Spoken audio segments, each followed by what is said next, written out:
Just as my mother-in-law went over to the couple to get the Tupperware, my father-in-law suddenly collapsed and fell out of his chair. Everyone turned to look at him, and he was holding his stomach, clearly in a lot of pain. "What's wrong with you?" someone asked.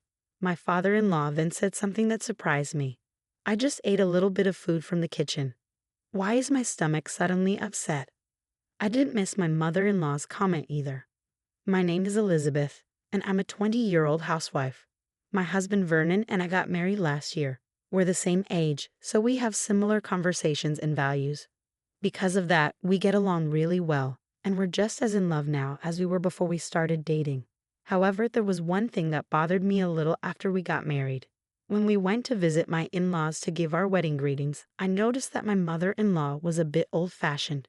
She said, 'When you get married, you come to your house and live with us, right?' She asked as if it was a given. My husband and I both replied at the same time, 'What?' We had no intention of doing that. So my husband said, 'No, we're planning to live on our own after getting married.' My mother-in-law replied, 'What? But you're the eldest son.' Both my husband and I were troubled by this. Then my father-in-law stepped in and said, 'That's an old-fashioned way of thinking.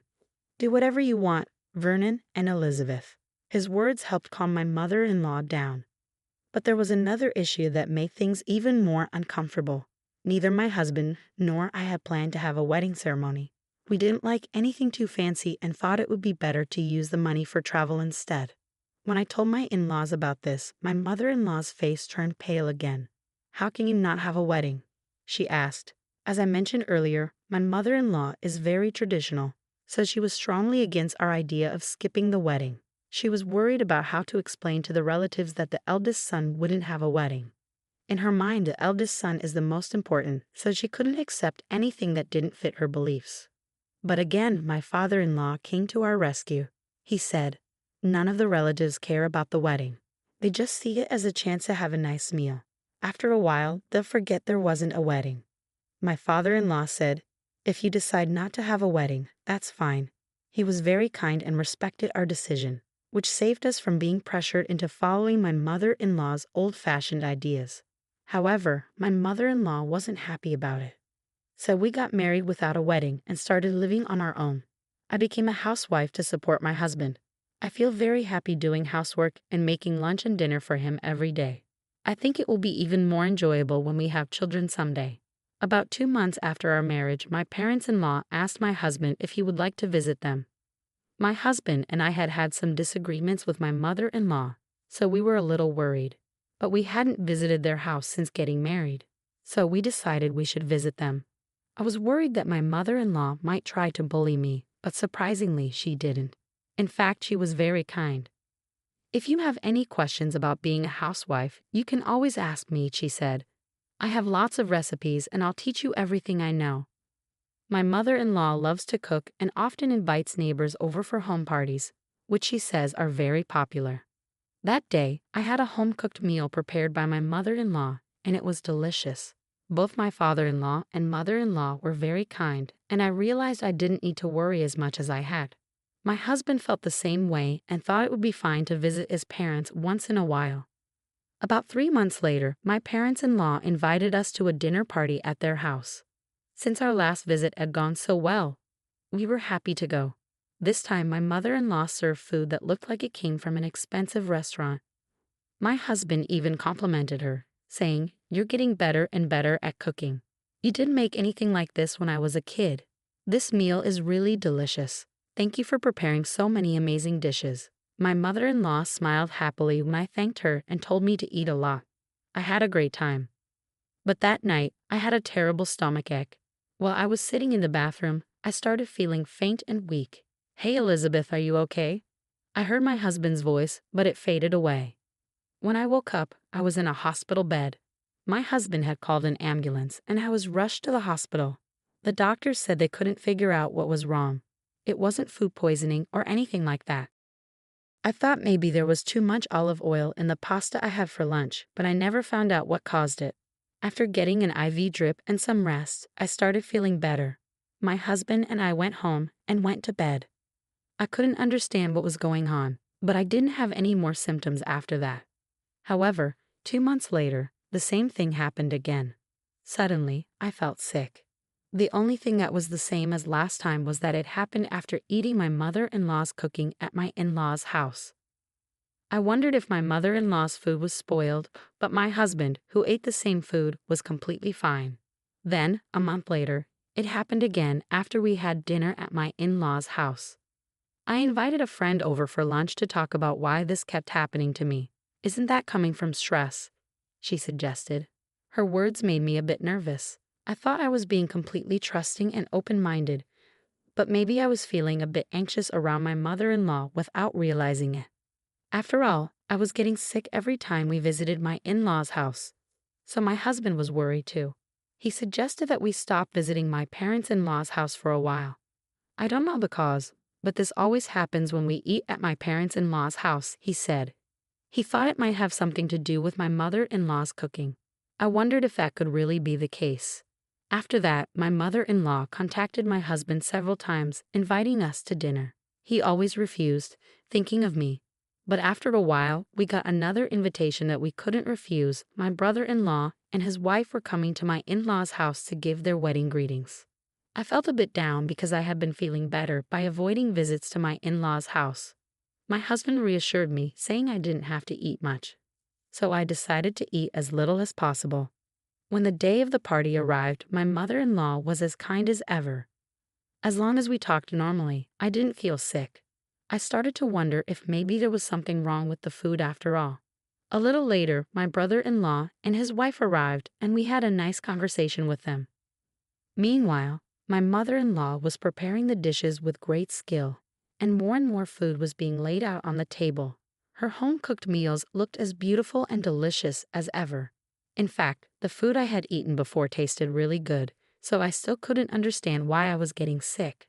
As soon as we sat down, my mother-in-law encouraged me to eat. "Elizabeth, you said you liked this dish, didn't you?" she asked. "I made it very delicious today, so please try it," my mother-in-law said. I didn't know what to do.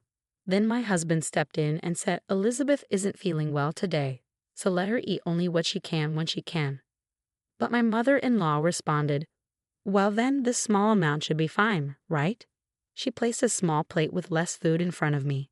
While I was unsure of what to do, my brother-in-law spoke up, "Elizabeth, if you're not feeling well, you don't have to force yourself. We've already greeted each other, so if you feel sick, don't hesitate to go home and rest." It seemed my husband had told his brother and sister-in-law about everything, and they were trying to help me.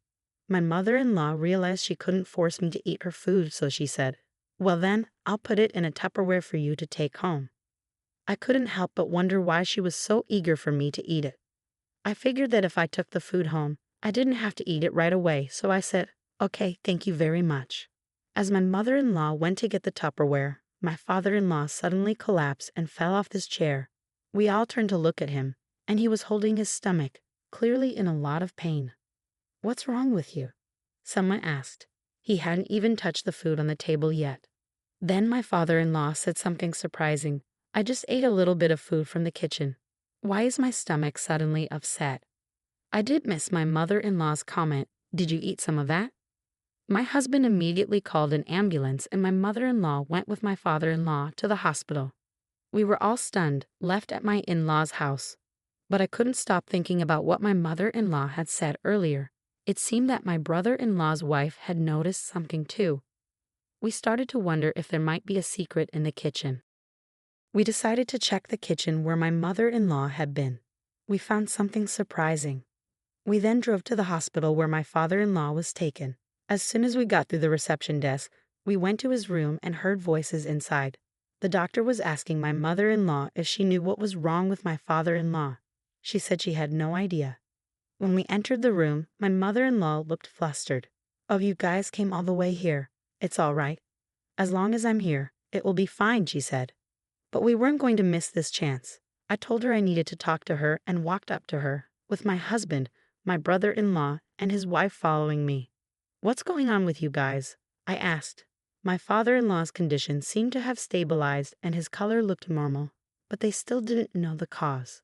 Apparently, he had been conscious for a while after arriving at the hospital and had gone to the bathroom several times. He became dehydrated and lost consciousness completely. I looked my mother-in-law straight in the eye, took something out of my bag, and showed it to her.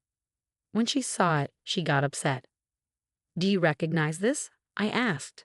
She replied, well, what is it?" trying to act like she didn't know. "This is a laxative," I said. I found a lot of powdered laxatives in the kitchen. My mother-in-law fell silent. The doctor then said, "It seems he had these symptoms because he ingested a lot of laxatives. We'll run some tests to be sure. If we find laxative leaves, I'll need to ask him when he ingested them. If he doesn't know, it means someone must have given it to him intentionally, which would be a serious charge." Hearing this, my mother-in-law suddenly panicked. "No, it's not like that," she said. "I didn't try to make him eat that food. It was just negligence." My husband reacted strongly to what my mother-in-law said. "Who were you trying to feed that to?" he asked. My mother-in-law climbed up and said, "You're not going to let this go, so we'll have to call the police to investigate." When my husband said that, my mother-in-law admitted everything. It was all for Elizabeth. I was trying to punish her by feeding her laxatives. "What do you mean, punish me? What did I do to deserve this?" I asked. "Since my son married you, he's become a bad son. You didn't live with us and you didn't have a wedding. You persuaded him to do all of this, so you're my enemy." I told her, "That's just unjustified resentment." "Is that why you've been putting laxatives in my food? It wasn't just a little before. That's why I ended up in the emergency room. How can you say it was just a small amount?" My husband and brother-in-law agreed with me and blamed my mother-in-law. "I can't forgive you for what you did to Elizabeth," my husband said. "I'd be furious too if someone did this to my future wife." In response, my husband and brother-in-law declared that they were disowning my mother-in-law. My mother-in-law started to panic and begged my husband and brother-in-law not to disown her. Then my father-in-law, who had woken up and heard the whole conversation, spoke up. "You've done a terrible thing out of your ego. You should be arrested by the police. I'm so disappointed in you." Even as she pleaded, my father-in-law continued, "You're going to pay Elizabeth $30,000. Of course you'll have to work for it. I won't help you in any way." "No, it's impossible," she protested. "I've been a stay-at-home mom my whole life." "Shut up," he said. "If you don't agree to these terms, I'll divorce you immediately and report you to the police." My mother-in-law had no choice but to agree to work and pay me $30,000. Now she's working hard and paying me little by little.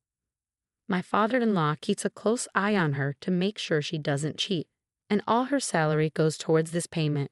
She seems very overwhelmed, but I think she deserves it for what she did to me. Meanwhile, my husband and I are living happily. My husband and father-in-law have told me that I don't have to see my mother-in-law again. I feel much better now, knowing that with my husband and father-in-law by my side, I'll be okay no matter what happens. Feeding someone food containing laxatives is indeed a serious crime. It's shocking that a mother-in-law would do something like that so thoughtlessly. One might wonder why such a person was married to her father-in-law. But it seems that her two sons turned out well, so perhaps there was a time when she was different. Whatever the reasons, the punishment seems fair. I hope she works hard to pay the $30,000 to Elizabeth, and I wish Elizabeth and her husband a happy